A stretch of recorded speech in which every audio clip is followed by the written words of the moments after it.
위선이라는 제목으로 함께 말씀을 나누겠습니다. 신약 성서에 기록되어 있는 초대교회의 모습은요, 현대의 모든 교회가 지향해야 될 미래의 모습을 보여주었습니다.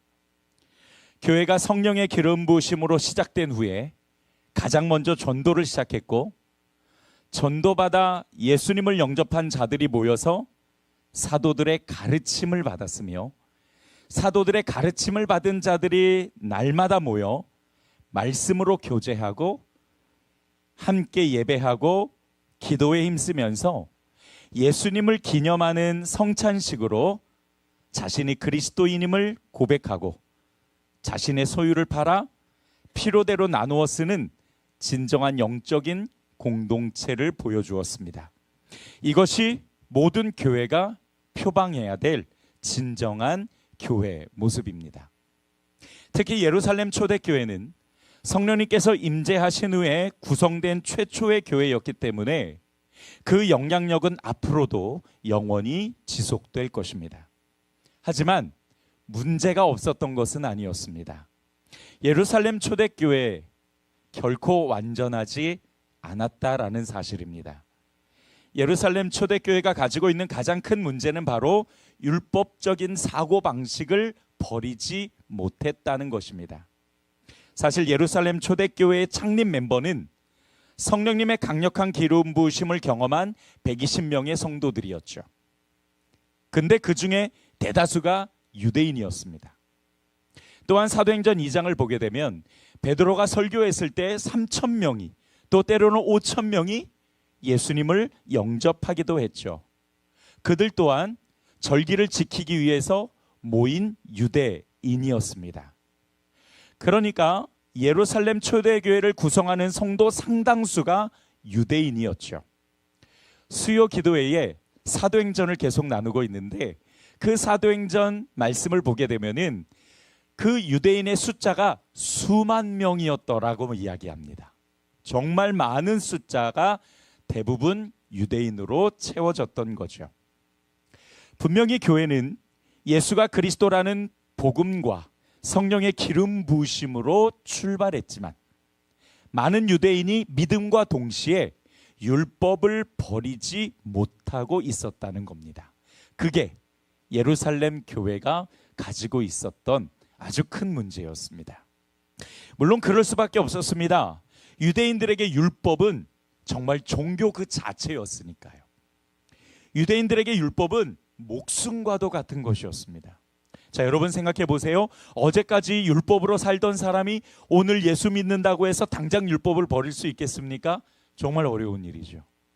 제 작은아버지께서 평생을 술과 담배로, 이런 표현해서 죄송합니다. 늘 그분 이야기할 때는 저는 이 단어를 항상 붙여요. 개망나니로 사셨습니다.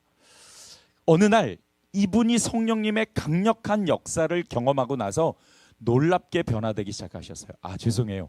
그 단어는 그분이 붙여주신 겁니다.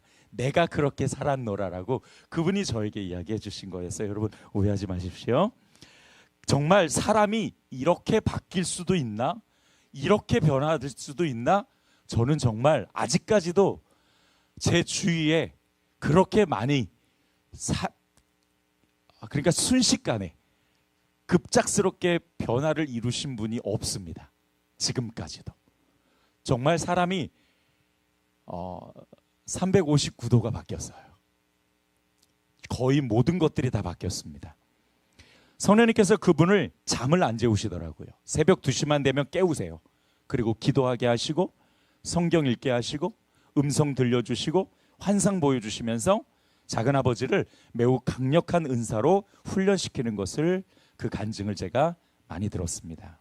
그런데 놀라운 것은 이분에게 정말 힘든 게 하나 있었어요. 담배를 참는 것이었습니다. 하루에 사탕 2봉지를 드셨습니다.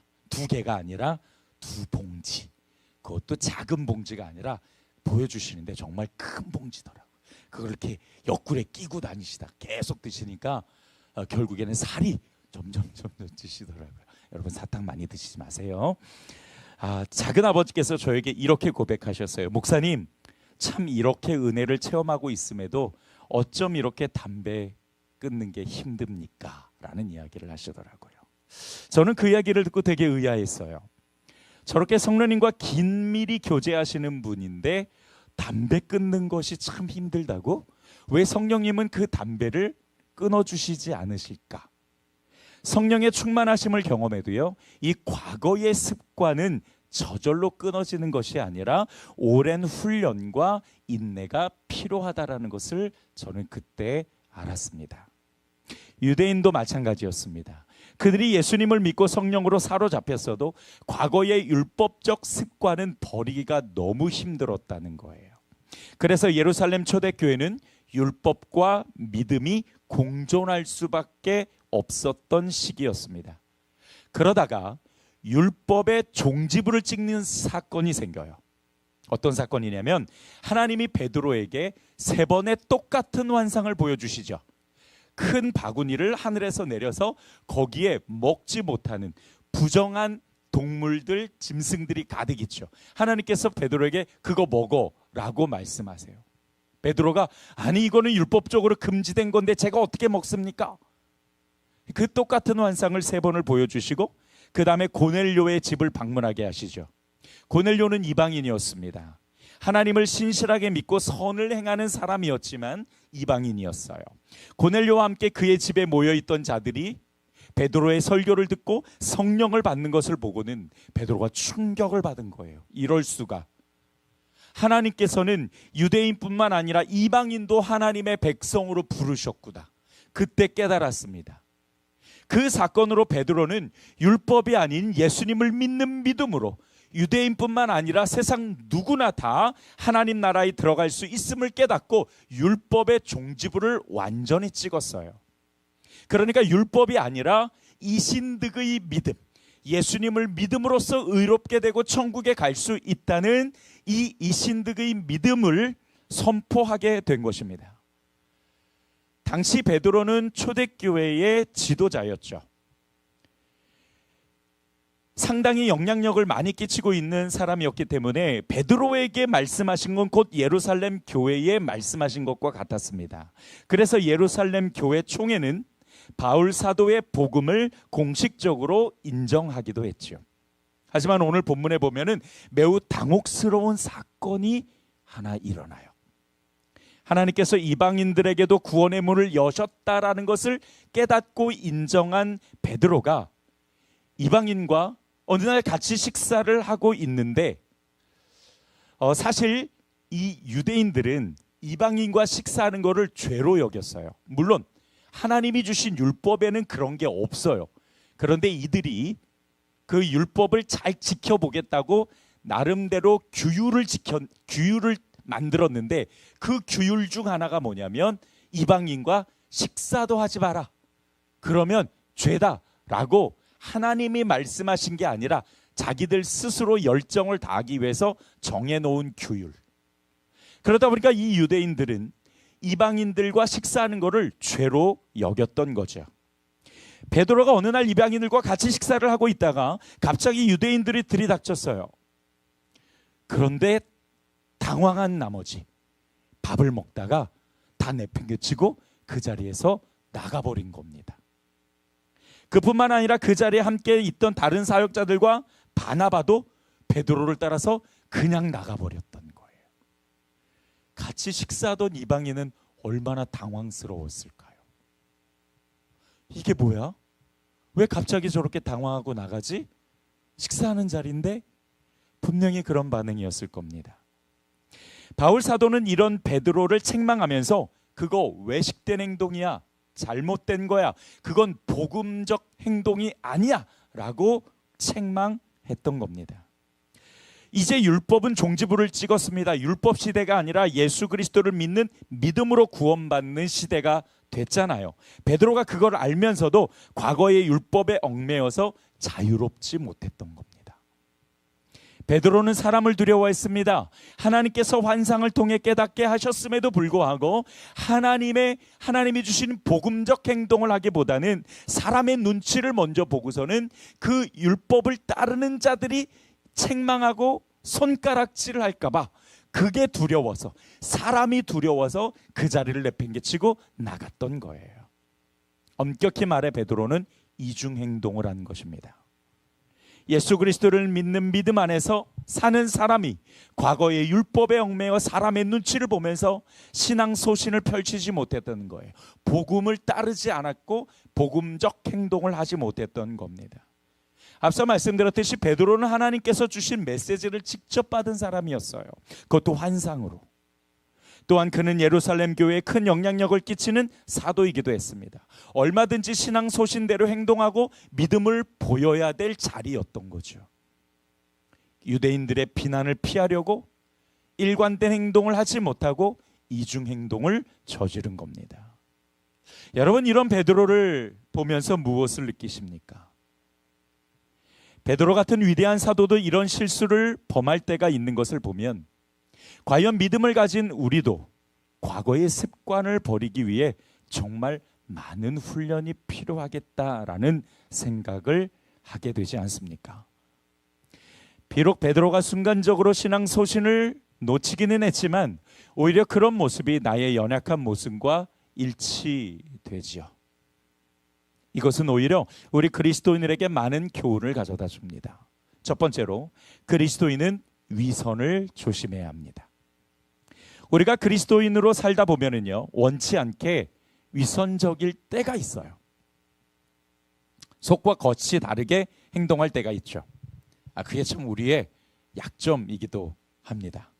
근데 사실 성경은요, 우리가 그럴 수밖에 없는 영적 구조를 가졌다라고 말씀을 하고 있어요. 바울 사도의 고백 중에 로마서 7장 25절을 보면 이런 고백이 있습니다. 그러니 나 자신은 마음으로는 하나님의 법을 섬기고 육신으로는 죄의 법을 섬기고 있습니다.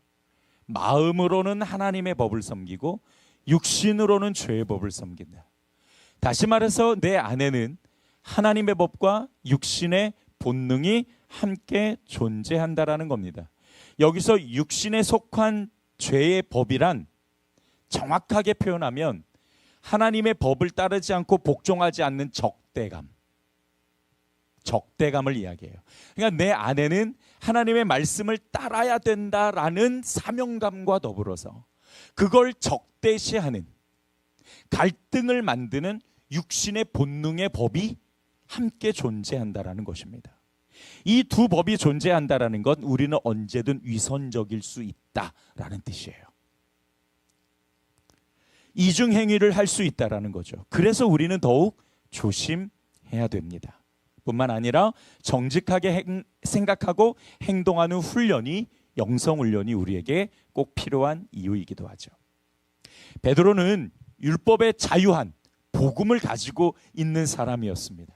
그러나 정작 유대인 앞에서 그들의 비방과 손가락이 두려워서 식사 자리를 피한 것처럼 우리도 겉과 속이 다르게 행동할 때가 있다는 거죠. 나의 신앙 소신을 발휘하지 못하고 세상의 기준과 사람들이 두려워서 피하는 경우가 있습니다. 예를 들어서 친구들과 같이 있으면서 분명히 죄라는 걸 알면서도 거절하지 못하고 어쩔 수 없이 동참하는 부분들. 세상이 죄인 것을 죄가 아니라고 이야기할 때 나는 당당하게 아니야, 그거는 잘못된 거야 라고 이야기하지 않고 그냥 동조했던 모습들. 사람들에게 그리스도인이라고 선포하고 내가 진리를 따르는 모습을 보여줘야 되는데 그게 부담스러워서 아닌 척할 때도 있죠. 보통 그런 분은 자기가 성도라는 걸 밝혔다가 오히려 올바른 행동을 하지 못해서 예수님 욕먹일까 봐 자기는 도저히 밝히지 못하겠다라고 이야기하시는 분이 있으시더라고요. 좋은 마음이긴 한데 사실은 올바른 판단은 아닙니다. 예수님은 우리가 얼마나 연약한지 너무 잘 아세요. 그런데도 자기를 당당하게 드러내라고 말씀하시죠. 세상에서 빛과 소금으로서 살아가라라고 말씀하신 건 우리가 우리를 드러내는 삶을 살아야 한다라는 겁니다. 우리의 의를 드러내는 것이 아니라 내가 그리스도인입니다. 나는 그래서 진리를 따르고 진리를 행하는 자여야 합니다. 라고 밝히는 것이 빛과 소금으로서의 출발점이죠. 여러분, 예수님은 우리에게 빈틈없는 완벽함을 요구하시는 것이 아닙니다. 실수해도 되고 예수님이 욕 먹어도 괜찮아요. 우리가 완벽하지 않다라는 거 누구보다도 잘 아세요.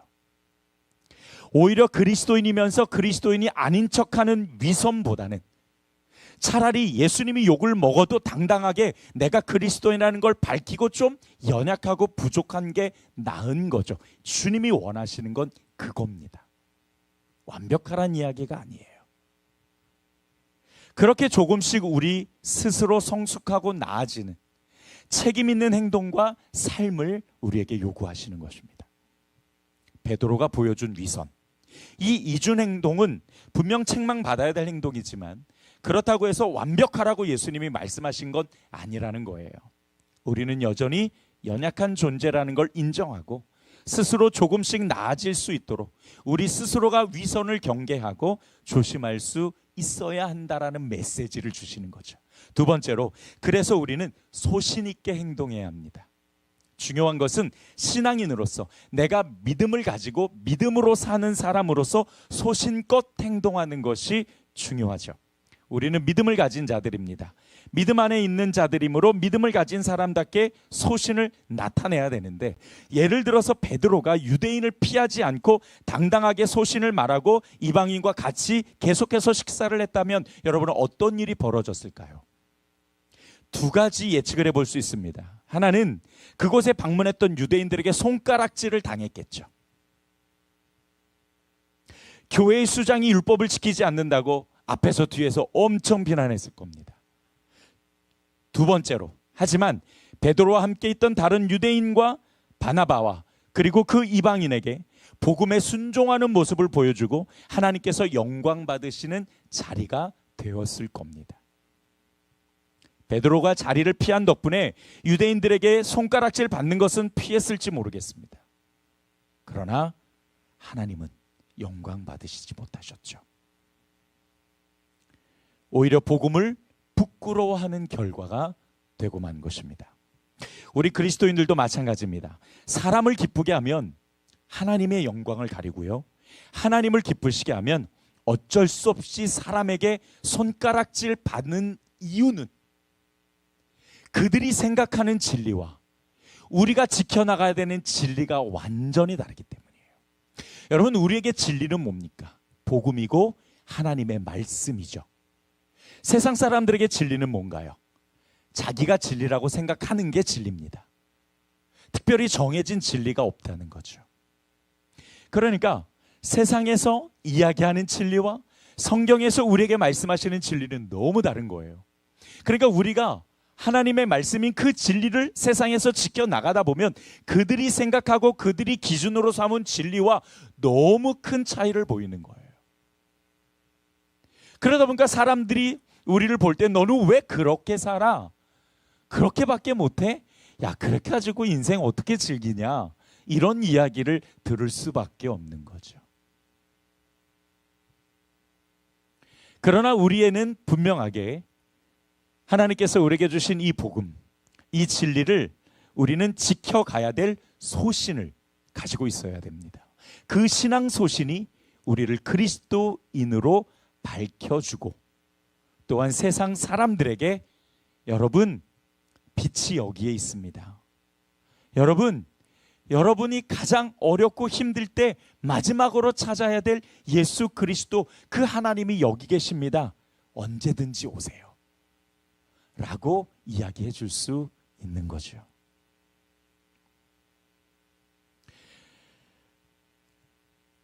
소신 있게 신앙 소신을 지켜간다라는 것, 여러분 참 쉽지 않습니다. 정말 쉽지 않아요. 그리스도인으로 살아간다라는 것, 내가 하나님의 사람이라는 것을 당당하게 밝히고 그에 따른 책임 있는 행동을 갖는 것, 참 쉽지는 않지만, 그러나 분명히 기억해야 될 것은 사람들에게 우리가 그리스도인임을 인정하지 않으면 하나님께서도 예수님께서도 우리를 인정하지 않으신다고 하시니, 우리가 그런 두려움을 가지고서라도 세상에서 여러분들의 믿음으로 그 신앙 소신 있게 행동할 수 있고 선택할 수 있고 생각할 수 있고 말할 수 있는 성도들이 되기를 주님의 이름으로 축복합니다. 마지막 세 번째로, 실수는 성장 과정입니다. 베드로 같은 위대한 사도도 이렇게 실수할 때가 있어요. 베드로를 책망했던 바울도 그라고 해서 완전했냐? 아닙니다. 바울도 완전한 자가 아니었어요. 성경을 보게 되면 바나바와 무지한히 싸웁니다. 근데 진짜 제가 볼 때 성경의 그 언어 내용을 보게 되면 이건 제 추측입니다. 여러분, 성경은 기록되어 있지 않지만 행간을 보게 되면 최소 멱살은 잡았다. 저는 그렇게 봅니다. 그 정도로 어마어마하게 싸워요. 그뿐만 아니라 빈틈이 있는 사람에게는 아주 냉혹한 사람이었습니다. 조금의 여유, 조금의 용납도 하지 않은 사람이었어요. 사도도 사람이죠. 이 세상이 죄와 악으로 만연된 이상 이 세상에 존재하는 어떤 사람도 완벽할 수는 없는 법입니다. 하지만 자신이 죄를 짓고 실수했을 때 그걸 인정하고 자신을 돌아볼 수 있는 용기가 있어야 되죠. 여러분, 훌륭한 사람은 어떤 사람일까?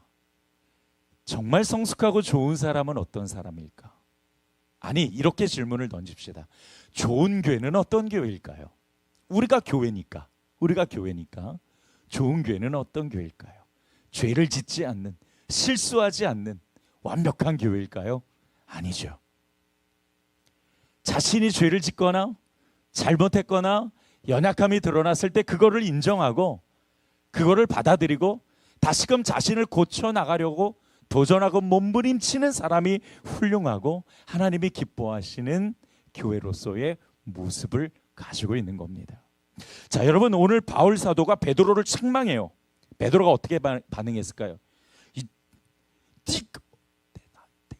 맨 마지막 예수 따라가지 이렇게 이야기했으면 알아들으셨어요, 여러분?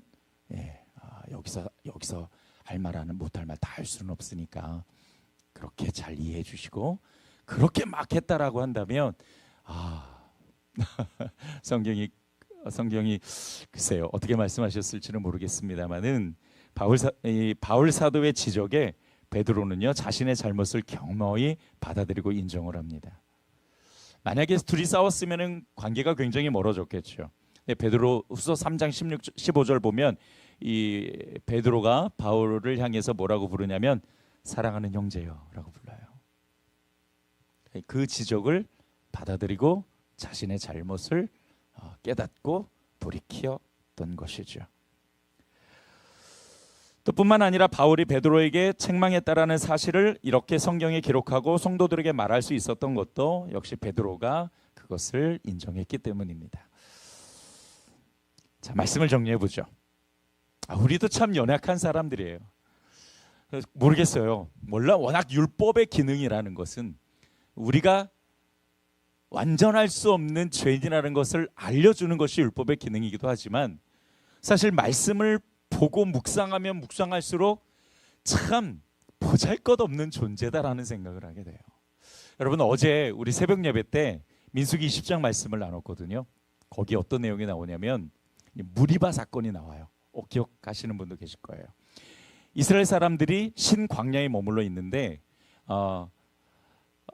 그곳이 원래는 물이 풍부한 곳이었어요. 근데 좋은 샘물들이 싹 마른 거예요. 아마 가뭄이 있었을 거라는 추측입니다. 그러니까 이 이스라엘 사람들이요 원망을 하기 시작해요. 세 가지를 원망을 하는데 왜 우리를 여기까지 데리고 와서 죽게 만드냐. 그다음에 두 번째로는 하나님께서 그때 사람들을 죽이셨을 때 나도 같이 죽이셨으면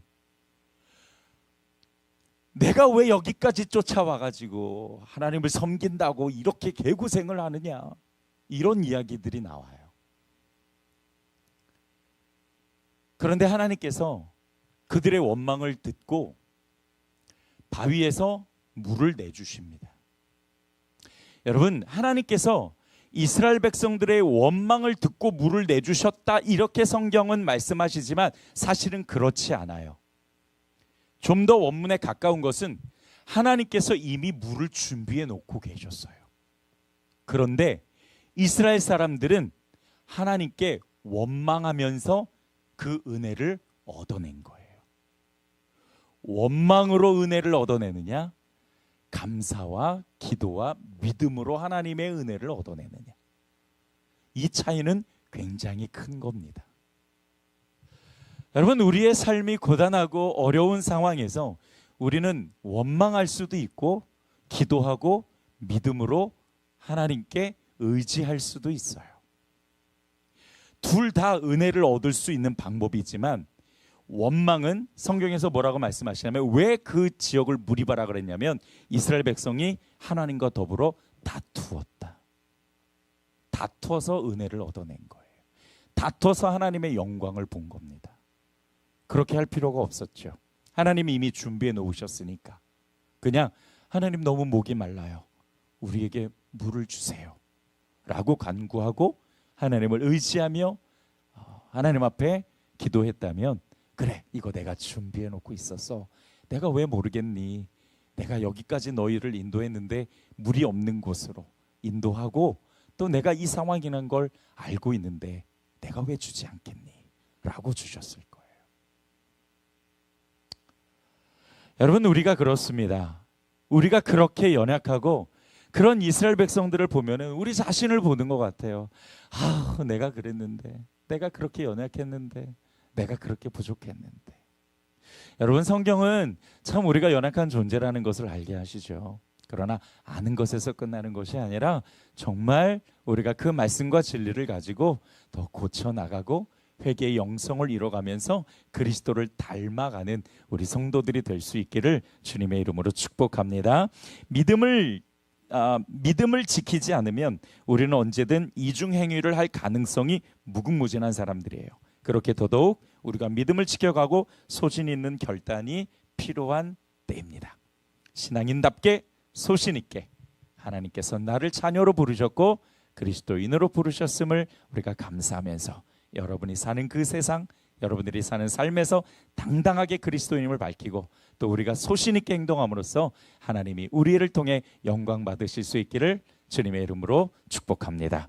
기도합니다. 좋으신 하나님, 오늘 말씀을 통해서 우리 자신의 그 위선의 모습, 아니 그럴 수 있는 가능성이 우리에게 있다라는 것을 우리가 다시 한번 점검하면서 우리 스스로, 우리 모든 성도들이 정말 그리스도인의 또한 얼마든지 우리도 위선적일 수 있다라는 것을 우리가 기억하고, 그래서 더 소신 있게 행동하면서 때로는 실수했다 할지라도 그것은 성장 과정임을 우리가 인정하고 더 성숙한 모습으로 하나님께 나아가는 성도들이 되도록 인도하여 주시옵소서. 예수님의 이름으로 기도드렸습니다. 아멘.